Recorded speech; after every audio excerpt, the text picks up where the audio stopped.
Hello అండి. నేను ఇక్కడ ఈ వీడియోలో మంచి మంచి టిప్స్ చూపించాను. డైలీ లైఫ్‌లో మనకు రెగ్యులర్‌గా కన్‌ఫ్యూజ్ అయ్యి, రెగ్యులర్‌గా యూజ్ చేసే వాటిని సింపుల్‌గా ఎలా చేసుకోవాలో నేను ఈ వీడియోలో చూపించాను. వీడియోని స్కిప్ చేయకుండా కంప్లీట్ వీడియో చూసేయండి. మీకు బాగా నచ్చుతుంది. Tip number 1. ఈ చలికాలంలో చలి అన్నం తినాలంటే కొంచెం ఇబ్బందే కదా!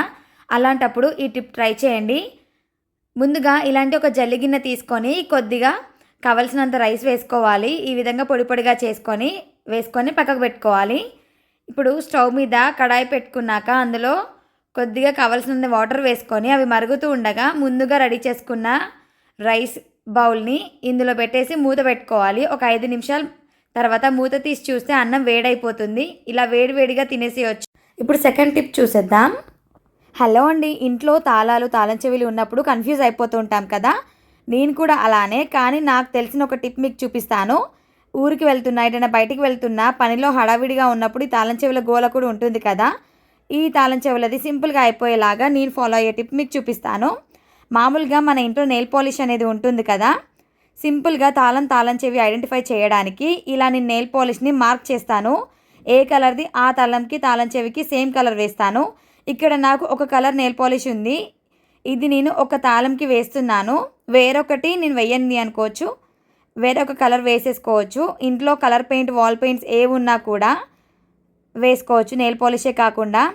ఇప్పుడు మూడవ టిప్. మామూలుగా ఇంట్లో ఉండే బౌల్స్కి ఇలాగా చిన్న చిన్న హోల్స్ అవుతూ ఉంటాయి కదా, అవి వాడకుండా పక్కకు పెడతాం కదా.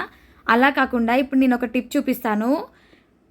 మీకు చాలా యూస్ఫుల్గా ఉంటుంది. నేను ఎన్నో ట్రై చేశాను కానీ ఇది ఫైనల్ టిప్ నాకు బాగా నచ్చి మీతో షేర్ చేసుకుంటున్నాను. నెయిల్ పాలిష్ ఉంటుంది కదా, నెయిల్ పాలిష్ని కొద్దిగా థిక్గా అప్లై చేస్తే అది ఆరిన తర్వాత కనుక వాడుకుంటే అస్సలు లీక్ అవ్వదు. ఈ యూస్ఫుల్ టిప్ని ఖచ్చితంగా షేర్ చేయండి అందరికీ. 4వ టిప్. మామూలుగా కొత్తిమీర తీసుకొచ్చినప్పుడు కొద్దిగా ఎక్కువ క్వాంటిటీలో తీసుకొచ్చుకుంటాము మార్కెట్ నుండి. అలాంటప్పుడు ఎలా స్టోర్ చేసుకోవాలో ఈ సింపుల్ టిప్తో ఓసారి మీరు ట్రై చేయండి. 1 మంత్ వరకు కూడా ఫ్రెష్గానే ఉంటుంది. ఇలాంటి ఒక బాక్స్ తీసుకొని అందులో టిష్యూ పేపర్ని వేసుకొని కొద్దిగా హాఫ్గా కట్ చేసుకున్న కొత్తిమీరను వేసేసుకొని మళ్ళీ పైన టిష్యూ పేపర్తో కవర్ చేసుకోవాలి.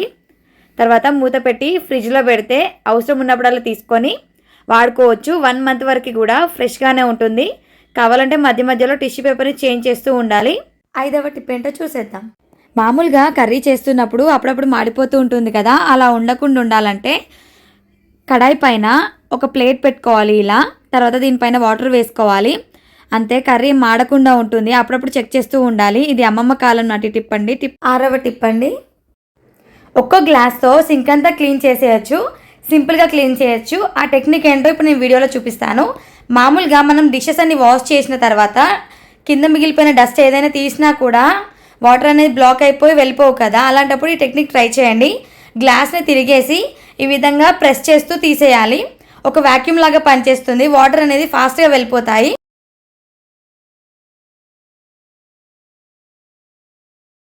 7వ టిప్.